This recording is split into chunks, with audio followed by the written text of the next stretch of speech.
बिस्मिल्लाहिर्रहमानिर्रहीम। आज तक के मुअज़्ज़ज़ नाज़रीन अस्सलाम वालेकुम। अब किस नंबर 154 मुलाहिज़ा फरमाएं। शानी डेविस को हमलावरों की नज़रों से बचाना चाहती थी, क्योंकि उन्हें डेविस नज़र आ जाता तो फिर यह बात साबित हो जाती कि वो सफ़ेद फार्म लड़की भी यहीं कहीं मौजूद है, जिसे वो दीवानों की तरह ढूंढ रहे हैं। शानी ने सोए हुए डेविस को उठाया और एक पगली दरवाजे से निकलकर साथ वाले पोर्शन में चली गई। यहाँ से लकड़ी की एक सीढ़ी छत पर जाती थी। वो छत पर पहुंच गई। यहाँ एक तरफ टीन का शेड था। इस शेड में बहुत सा काठ कबाड़ पड़ा था, मुर्गी खाने में इस्तेमाल होने वाले बर्तन, टीन की चादरें और जालियां वगैरह। वो यहाँ सिमट कर बैठ गई। इन लम्हों में वो हर खतरे का मुकाबला करने के लिए तैयार थी। नीचे बरामदे की तरफ से बुलंद आवाज़ें सुनाई दे रही थी और इन आवाज़ों से पता चलता था कि हमलावरों ने अजमल खान को बेबस कर लिया है। अब वो दरवाज़ों को धक्के दे देकर खोल रहे थे, कुल्हाड़ियों की ज़रबों से ताले तोड़ रहे थे और घर में मौजूद हर शय को तय उबाला कर रहे थे। उन्हें अंग्रेज लड़की या उसकी मौजूदगी का कोई सबूत दरकार था। शानी को उम्मीद थी कि यह सबूत उन्हें मिल नहीं सकेगा। डेविस को वो यहाँ छत पर ले आई थी और ग्रीस के ज़ाती इस्तेमाल की अशिया उसे बड़ी एहतियात से कैमोफ्लेज कर दी थी। 2-3 मिनट बाद दो अफराद धड़ाधड़ सीढ़ियाँ चढ़ते ऊपर आ गए। तारों की मदम रोशनी में उनके सफ़ा चट सर और जाड़ जिंगाड़ दाढ़ियाँ साफ दिखाई दे रही थी। कुल्हाड़ियों के फल नीम तारीकी में भी चमक रहे थे। उनमें से एक ने सफ़ेद लट्ठी का एक टुकड़ा साफे की तरह गर्दन से लपेट रखा था। यहाँ कोई नहीं है यार, एक हमलावर ने ख्याल जाहिर किया। इधर तो एक नज़र डालो, दूसरे ने काठ कबाड़ की तरफ इशारा करते हुए कहा। कुल्हाड़ी बरदार टीन के शेड की तरफ बढ़ा। शानी ने दम साध लिया और दिल मजबूत किए बैठी रही। कुल्हाड़ी बरदार ने बेदिली से काठ कबाड़ पर एक निगाह डाली और वापस मुड़ गया। करीबन 4-5 मिनट बाद यह हंगामा ख़त्म हो गया। शानी को अंदाजा हुआ कि आने वाले अजीबुल वज़े अफराद वापस चले गए हैं। पता नहीं क्यों इसे एहसास हो रहा था कि इससे मिलते जुलते हुलिये इसने पहले भी देखे हैं। कहाँ, ये फौरी तौर पर याद नहीं आ रहा था। इन लोगों के चले जाने के बाद भी वो 5-10 मिनट वहीं बैठी रही। इसके जहन में लातादाद अंदेशे थे। सबसे ज़्यादा अंदेशा अजमल खान की तरफ से था। खुदा करे वो खैरियत से हो। इसके दिल से बार बार दुआ निकल रही थी। फिर इसे मुन्ने का ख्याल आया। वो अंदर से सड़प गई। इसी दौरान में शानी को छत के नीचे से आवाज़ें सुनाई दी। शानी बहन, शानी बहन। फिर चाचा इब्राहिम की सदा आई। वो भी उसे पुकार रहे थे। वो उठी और सीढ़ियाँ उतर कर नीचे आ गई। अजमल खान का बायां हाथ खासा जख्मी था। उस पर गालबन चाचा इब्राहिम ने अपना एक पुराना कुर्ता फाड़ कर बांध दिया था। यह कुर्ता भी खून से सुर्ख था। अजमल खान के चेहरे पर भी चोटें आई थी। शानी ने जल्दी जल्दी उसे टटोला। अजमल खान सीना तान कर बोला, हमारा बैन हम बिल्कुल ठीक है, कुछ नहीं हुआ हमको, और तुमने बहुत अक्लमंदी किया कि बच्चा लोगों को लेकर ऊपर चला गया। शानी ने इर्द गिर्द निगाह दौड़ाई। चंद मिनट में पूरा घर तबाह हाल दिखाई देने लगा था। उन सफा चट सरों वाले जुनूनी अफराद ने कुल्हाड़ियाँ चला चला कर बहुत कुछ बर्बाद कर दिया था। दरवाजे टूटे हुए थे, चमड़े के संदूक उधड़े हुए थे और अलमारियों के तख्तों पर कुल्हाड़ियों के निशान थे। मुन्ना एक तरफ से भागता आया और शानी से लिपट गया। शानी उसके चूमने लगी। टोला और चाचा इब्राहिम भी बाखैरियत थे। बेजी घर में मौजूद ही नहीं थी। ये क्या चक्कर हो रहा है अजमल खान? ये कौन लोग हैं? किस चक्कर में है? शानी रुआंसी आवाज में बोली। कुछ समझ में नहीं आ रहा। ये लोग सिर्फ मेम जी का बात कर रहा था। इसका मतलब है कि इन लोगों का मामला सिर्फ मेम जी और उसके शोर वगैरह से है। कहीं ऐसा तो नहीं कि ये लोग मेम जी से ज्यादा इसके शोर को ढूंढ रहा हो, या फिर दोनों को? तुमने कैसे अंदाजा लगाया? उनमें से एक बंदा कह रहा था हम उन आरामियों को बचकर नहीं जाने देगा। मतलब ये है कि उनको मेम साहब के अलावा भी किसी का तलाश है। अजमल खान के हाथ में अभी तक रस्सी की बंदिश दिखाई दे रही थी। उसे अपने दांतों से घिरा खोलकर रस्सी कलाई से अलहदा की और निशान ज़दा कलाई को मसलने लगा। मालूम हुआ कि अजमल खान को बेबस करने के बाद रस्सी से बांध दिया गया और फिर सारे घर में उधम मचाया। वो बहुत तैश में दिखाई देते थे, लेकिन सारे घर की अच्छी तरह तलाशी लेने के बाद उनका गुस्सा कुछ कम पड़ गया और वो जाते जाते अजमल खान की 7mm राइफल भी वापस फेंक गए थे। चाचा इब्राहिम का ये घर और इहाता फार्म चूंकि बाकी बस्ती से थोड़ा सा हटकर था, इसलिए यहाँ होने वाले हंगामे की खबर इर्द गिर्द के लोगों को नहीं हो पाई थी। शरीफ के दोनों बेटे जो इहाते में सोते थे वो भी इस गड़बड़ से बेखबर ही रहे थे। शानी ने अजमल खान के बहुत मना करने के बावजूद अपने हाथ से उसके हाथ की मरहम पट्टी की। मरहम पट्टी के दौरान में वो मुसलसल बातें भी कर रहे थे। अजमल खान ने कहा, शानी बहन, अगर आपका इजाजत हो तो हम कल सुबह उस खबीस नागी को ढूंढकर उसका तबीयत साफ कर देता है। ये पक्का पक्का बात है कि वो उन लोगों से मिला हुआ है जिन्होंने आज हमारे घर का कबाड़ा किया है। उसी सारे मामले का एकदम खबर होगा। इससे कोई फायदा नहीं होने वाला। मुझे तो लगता है कि शायद अब ये लोग या नागी दोबारा नहीं आएंगे। वो नागी तो जरूर आएगा, हमने उसकी आंख में सूर का बाल देखा है। वैसे शानी बहन, हमारे ज़हन में एक और बात भी आ रहा है। खान ने एकदम मौजू बदलते हुए कहा। शानी उसे सवालिया नजरों से देखने लगी। वो बोला, मेम साहब का शोर यहाँ किसी काम में मसरूफ है। आपने बताया कि वो किसी पौधे का तलाश में है और उसके बारे में खोज कर रहा है। फिर आपने ये भी बताया कि इस पौधे की खोज लगाने वाले एक पाकिस्तानी और उसके बेटे को किसी ने इंग्लैंड में बेदर्दी से कत्ल कर दिया था। कहीं ऐसा तो नहीं कि वही लोग अब यहाँ पर भी मेम जी के शोर और मैम जी के दुश्मन बना हुआ हो? अजमल खान की सोच अमूमन दूर की कोड़ी लाती थी। जो कुछ वो कह रहा था वही बात शानी के जहन में थी। इसने तायदी अंदाज में सारी लाया और गहरी सोच में गुम दिखाई देने लगी। अजमल खान दलेर और मामला फहम शख्स था, मगर नासिर और रुस्तम की गैर मौजूदगी में शानी खुद को फिक्रमंद महसूस कर रही थी। खासतौर से रुस्तम की गैर मौजूदगी तो अपने पीछे एक बड़ा खला छोड़ गई थी। यह खला इर्द गिर्द के हालात में तो महसूस होता ही था, शानी को अपनी रूह के अंदर भी नजर आता था। इसने कभी सोचा भी ना था कि वो रुस्तम की कमी इतनी शिद्दत से महसूस कर सकती है। वो दिली दिली में पुकार उठी, रुस्तम कहाँ हो तुम? जल्दी वापस आ जाओ ना, कहीं वक्त हमें फिर एक दूसरे से दूर ना कर दे। रुस्तम अपने कमरे में कैद होकर रह गया था। वो अकेला नहीं था, नासिर और शरीफ भी उसके साथ थे। दरवाजा बाहर से मुकफ्फल था। एक मुसल्ला पहरेदार हर वक्त ग्रिल वाली खिड़की के सामने मौजूद रहता था। इन्हें खाना पहुंचाने के लिए मुकफ्फल दरवाजा थोड़ी देर के लिए खोला जाता था, लेकिन पूरा नहीं खोला जाता था। दरवाजे के दोनों पट एक जंजीर से मुंसलिक थे और बस इतने ही खुलते थे कि पानी का गिलास और सालन की प्लेट वगैरह अंदर आ सके। कल रात उन्हें किसी करीबी कमरे से ग्रीस के रोने चिल्लाने की आवाज़ें सुनाई दी थी। साफ पता चलता था कि उसका मुश्तइल शोहर उस पर तशद्दुद कर रहा है। पहले तो ग्रीस की आवाज़ में सिर्फ गर्व था, फिर गैदो गज़ब भी शामिल हो गया था। वो गुस्से के आलम में स्टीफन पर चिल्ला रही थी, उसको सलवातें सुना रही थी, वो उसे चमड़े की बेल्ट से पीट रहा था। और जैसा कि बाद में मालूम हुआ, वो नीम बरहना हालत में थी। आज सारा दिन इमारत में खामोशी तारी थी। अपनी टांग के ऑपरेशन के बारे में रुस्तम और नासिर में तवील बहस हुई थी। रुस्तम इस बात पर मुसिर था कि वो अपनी टांग के हवाले से रिस्क लेगा और ऑपरेशन करवाएगा। मिलाकर वो नासिर को किसी हद तक कायल करने में कामयाब हो गया था। उसके बावजूद नासिर एक बात बार बार कह रहा था, भाई आप फिर सोच लें, ये मामूली रिस्क नहीं है, ये बहुत बड़ा रिस्क है। यार तुम्हारे मुंह से ये लफ्ज सुन सुनकर मेरे कान पक गए हैं। रुस्तम ने कान खुजाए। नासिर कुछ देर तक खामोश रहा, फिर गंभीर लहजे में बोला, अल्लाह ना करे आपको कुछ हो गया तो मैं शानी भाभी को क्या मुंह दिखाऊंगा। घबराओ मत, मेरी वफात के बाद ये लोग तुम्हें इतनी आसानी से यहाँ से जाने नहीं देंगे। रुस्तम मुस्कुराया, बस दुआ करो कि तजरिबा कामयाब हो जाए। नासिर की तासरात में कोई तब्दीली नहीं आई। भाई अगर हम बेखबर होते तो और बात थी, अब हम सब कुछ अपनी आंखों से देख चुके हैं। इन लोगों ने जिस तरह बाबे बूटे का मुद्दा गायब किया है और अब जिस तरह हम सब को गन पॉइंट पर रख लिया है, इससे ये साबित होता है कि ये खतरनाक जराइम पेशा लोग हैं। इनसे बुरी से बुरी तवक्को रखी जा सकती है, लेकिन यहाँ जो कुछ हो रहा है ये हमारी मजबूरी है। तुम खुद मान रहे हो कि ये खतरनाक लोग हैं, क्या ये हमें आसानी से निकल जाने देंगे? नासिर खामोश रह गया। रुस्तम की इस बात में वदन था और वो इस बात से इनकार नहीं कर सकता था। इसी दौरान में कदमों की आवाज़ें उभरी। डॉक्टर यूसुफ और स्टीफन आते दिखाई दिए।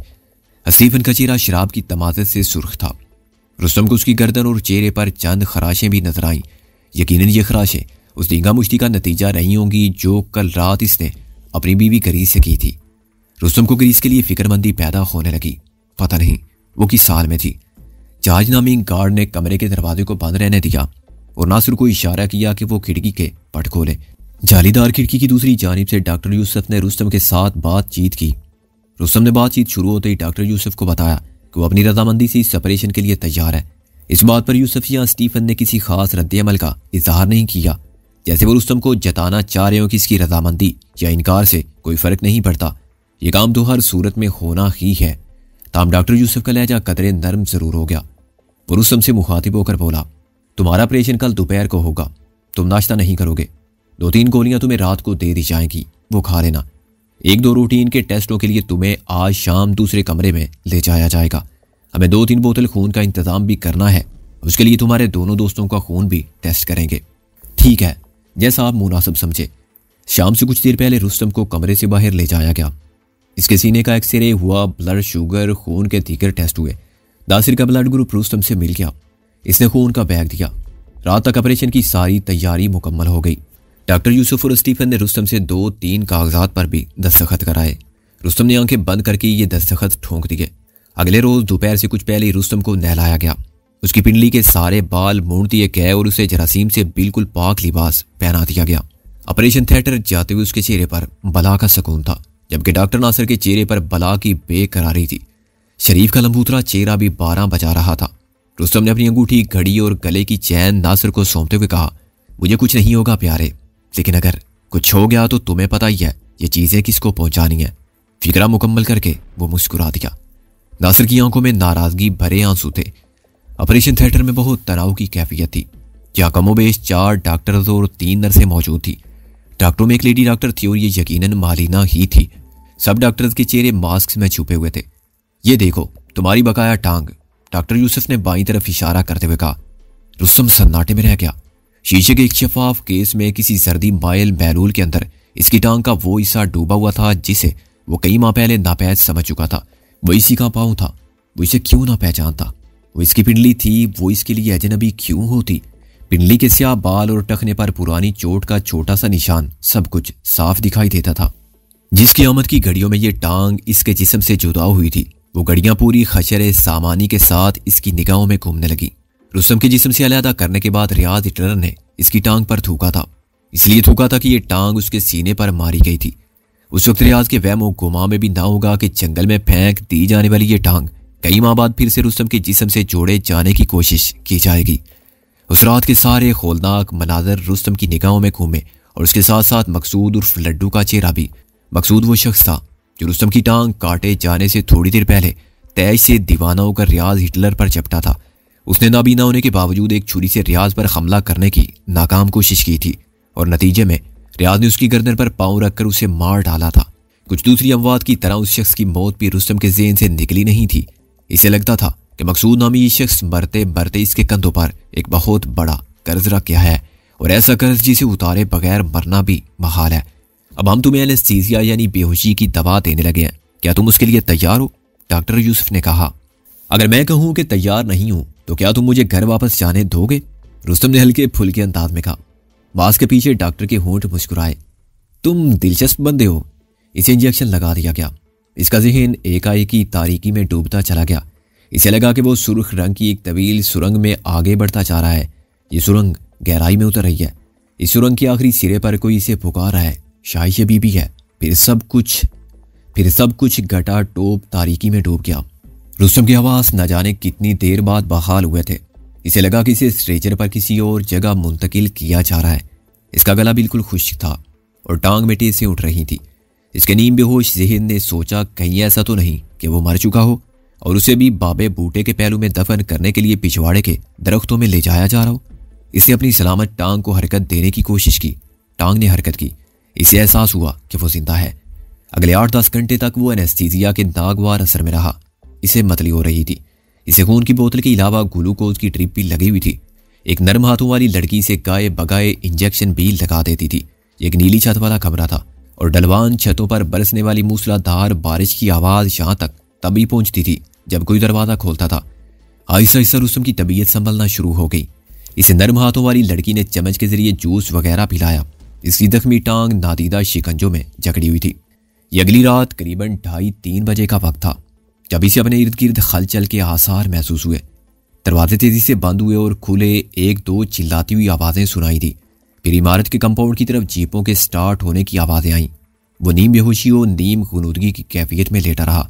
कुछ देर बाद इसे अंदाजा हुआ कि नरम हाथों वाली नर्स एक दूसरी नर्स के साथ बातें कर रही है।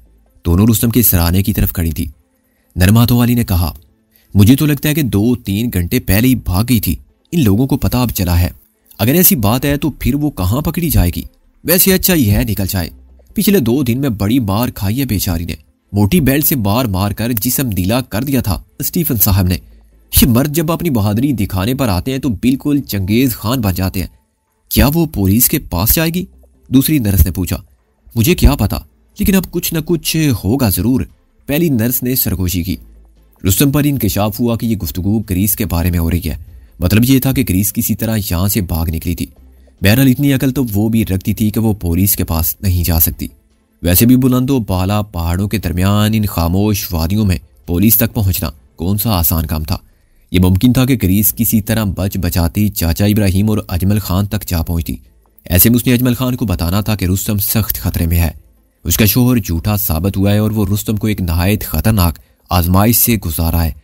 ऐसे में अजमल खान से कोई बेवकूफ़ी भी सरजद हो सकती थी। अगर वो जोश के आलम में इस इमारत पर चढ़ दौड़ता तो नुकसान बहुत उठा सकता था। इसके अलावा ये सूरत हाल खुद रुस्तम के लिए भी नुकसानदेह थी। दोनों नर्सें मुसलसल सरगोशियों में बातें कर रही थी। एक ने कहा, 11 साढ़े 11 बजे के करीब अल्सेशन ने बहुत शोर मचाया था। बाद में छोटा रूसी कुत्ता भी उसके साथ शामिल हो गया था। मुझे लगता है कि मैडम उसी वक्त यहाँ से निकली हैं। मैं खुद देख कर आई हूँ, बाथरूम की छोटी खिड़की की जाली काट कर रास्ता बनाया गया है। इस तंग जगह से निकलना किसी आम औरत के बस की बात नहीं है। मैडम एकदम स्मार्ट और फुर्तीली है।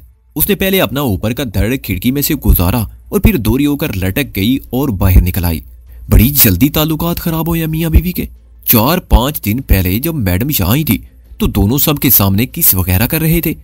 इसी दौरान में डॉक्टर रॉबर्ट तेज कदमों से अंदर दाखिल हुआ और दोनों नर्सें खामोश हो गई। रुस्तम नीम व आंखों से देखता रहा। डॉक्टर रॉबर्ट ने सबसे पहले रुस्तम के वाइटल साइंस चेक किए, फिर टांग का मुआयना किया। नर्सों ने टांग के 2 ताज़ा एक्सरे भी दिखाए। वो बहुत जल्दी में नजर आता था। नर्सों को कुछ जरूरी हिदायत देने के बाद वो वापस चला गया।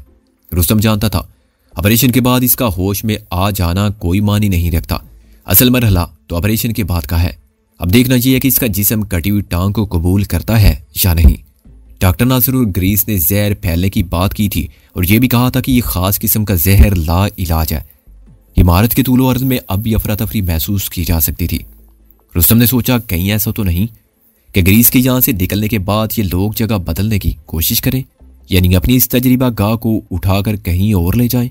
रुस्तम का ख्याल था कि अगर ऐसी कोई सूरत हाल सामने आनी होगी तो अभी 1-2 घंटे में आ जाएगी। रुस्तम ने सर तकिए से ऊपर उठाया और अपनी टांग पर निगाह डालने की कोशिश की। टांग मुकम्मल नजर आ रही थी। मुख्तलिफ किस्म की शिकंजों और ख़ास किस्म की धारीदार पट्टियों में जकड़ी हुई थी। इसने अपने पाँव की उंगलियों को महसूस करने, हरकत देने की कोशिश की, मगर वक्ती तौर पर नाकाम रहा। हाँ, ये एहसास इससे ज़रूर हुआ कि इसके जिस्म का गुमशुदा हिस्सा एक बार फिर इसके जिस्म के साथ है। 5-6 घंटे मजीद गुजर गए। कोई नई इतला रुस्तम के कानों तक नहीं पहुंची। वो नासिर उर शरीफ के बारे में जानने के लिए बेचैन था। इसने 1-2 बार नर्स से इनके बारे में पूछा भी, लेकिन इसने कोई जवाब नहीं दिया। गालबन नर्सों को सख्ती के साथ कह दिया गया था कि वो इससे बात नहीं करेंगी। फैसलाबाद का भिखारी बाबा बूटा तो अपने जीवन से हाथ धो चुका था और उसके दोनों साथी अभी हयात थे। एक दिन की अबतर हालत के बाद अब वो ठीक ठाक नजर आते थे। थोड़ी देर पहले रुस्तम ने फरबे अंदाम बूढ़े A.B. तुराब को अपनी साथी लड़की के साथ खिड़की के सामने से गुजरते देखा। जवान साल लड़की ने इंतहाई हिजान खेज लिबास पहन रखा था, बल्कि उसे लिबास कहना भी गलत था। वो उसी हालत में खमीरी रोटी जैसे फूले फूले बेडोल बाबे के साथ चिपकी हुई थी और बाबा जी भी जवान नजर आने की कोशिश में उस पर लदे हुए थे। अब अंदरूनी कमरे से पियानो की आवाज आ रही थी। पियानो बजाने वाले यकीनन वही पीर फरतूत था जिसका नाम बाबे बूटे ने नज़ीर अहमद बताया था, और ये बताया था कि नज़ीर अहमद बरसों बरस कवालों के साथ हारमोनियम बजाता रहा है। और यह भी बताया था कि नज़ीर अहमद बरसों बरस कवालों के साथ हारमोनियम बजाता रहा है। अब यहाँ पहाड़ की चोटी पर इस कदीम इमारत में यह उम्र रसीदा शख्स खुद नए नवीले हारमोनियम की तरह बज रहा था और उसमें से शोख सुर निकल रहे थे। लेकिन ये सब कुछ फितरी नहीं था। इसके पीछे केमिस्ट्री थी और सब गंदल नामी खैरत अंगेज पौधे के असरात थे। ये दोनों मुअम्मर अफराद इस हकीकत से यकसर बेखबर थे कि इनका तीसरा दोस्त कहाँ है। इनके इल्म के मुताबिक वो वापस जा चुका था, लेकिन वो इनके बिल्कुल करीब मौजूद था। ये और बात है कि वो इनकी तरह जमीन के ऊपर नहीं था। उस रोज रात को रुस्तम के पुरजोर इसरार पर डॉक्टर यूसुफ ने चंद मिनट के लिए नासिर और शरीफ को बारी बारी रुस्तम से मिलने दिया। इस मुख्तसर मुलाकात के दौरान में भी करांडील गार्ड जैकब आसेब की तरह इनके करीब मौजूद रहा। नासिर और शरीफ ने अपने अपने अंदाज में रुस्तम को तसल्ली दी और उम्मीद जाहिर की कि वो जल्दी ही ठीक होकर इनके पास मौजूद होगा। रुस्तम नासिर से ग्रीस के फरार और बाहर के हालात के मुतालिक दरियाफ्त करना चाहता था, मगर जैकब की मौजूदगी में यह मुमकिन न था। वो बेहद बद दिमाग और बद इखलाक शख्स था। जरा सी बात पर जंगली जानवर की तरह फुनकारने लगता था। रात आखिरी पैर रुस्तम की आंख खुली तो इसे अंदाजा हुआ कि इसे बुखार है। इसका सारा जिस्म तप रहा था और गला खुश्क था। इसने पानी मांगा। नर्स कच्ची नींद से हड़बड़ा कर उठी और रुस्तम को पानी पिलाया। रुस्तम को लगा कि इसकी टांग भी भोचल है और उसमें भी हल्का दर्द हो रहा है। एकाएक इसका दिल सीने में जोर से धड़क कर रह गया। कहीं मामलात खराबी की तरफ जाना तो नहीं शुरू हो गए। डॉक्टर यूसुफ ने इसे ताकीद से कहा था कि वो अपनी बदलती हुई कैफियत के बारे में फौरन आगाह करे। इसने नर्स से कहा, मुझे लगता है कि बुखार हो गया है। उसने फौरन थर्मामीटर इसकी बगल के नीचे दे दिया और ब्लड प्रेशर चेक करने लगी। टांग का क्या हाल है? नर्स ने पूछा। टांग ठीक है, लेकिन जरा बोझ महसूस हो रहा है। टेम्परेचर चेक करने के बाद नर्स फौरन अपनी ऊंची एड़ियों पर चलती हुई बाहर चली गई। करीबन 5 मिनट बाद वो वापस आई तो डॉक्टर यूसुफ भी उसके साथ था। वो स्लीपिंग गाउन में था, बाल बिखरे थे। उसने कमरे की सारी रोशनियां जला दी।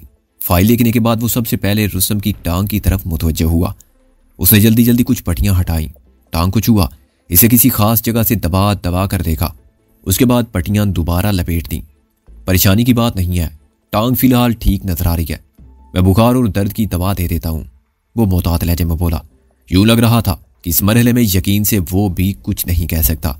शायद सुबह डॉक्टर रॉबर्ट के साथ टांग के तफसीली मुआयने के बाद ही वो कोई खत्मी राय कायम कर सकता था। रुस्तम के ज़हन में वो फिक्रात गूंजने लगे जो इसके ऑपरेशन के हवाले से अदा किए गए थे। जिंदगी का इम्कान 40% और मौत का इम्कान 60%। डॉक्टर यूसुफ ने अपने हाथों से एक इंजेक्शन तैयार करके रुस्तम को लगाया और सपाट लहजे में बोला, फिक्रमंद होने की जरूरत नहीं। अभी आखिरी लफ्ज उसके मुंह ही में था कि एकदम भूचाल सा आ गया। अंदरूनी खिड़की का जहाजी साइज शीशा एक छन्नाके से टूटा और 2 साए तड़प कर अंदर दाखिल हो गए। नर्स दहशत से चिल्लाई और दवाओं वाली ट्रे उसके हाथ से गिर गई। इसी दौरान में कमरे का दरवाजा भी धमाके से खुला। एक शख्स तोप के गोले की तरह अंदर दाखिल हुआ। ट्यूबलाइट की रोशनी में रुस्तम को उसकी एक झलक ही नजर आ सकी। उसके सर के बाल मुंडे हुए थे, दाढ़ी झाड़ झिंकाड़ और गर्दलूद थी। वो एक लंबा चोगा पहने हुए था। उसके हाथ में छोटे दस्ते की चमकदार कुल्हाड़ी भी रुस्तम को दिखाई दी। रुस्तम नीम दराज था, मुड़कर नहीं देख सकता था।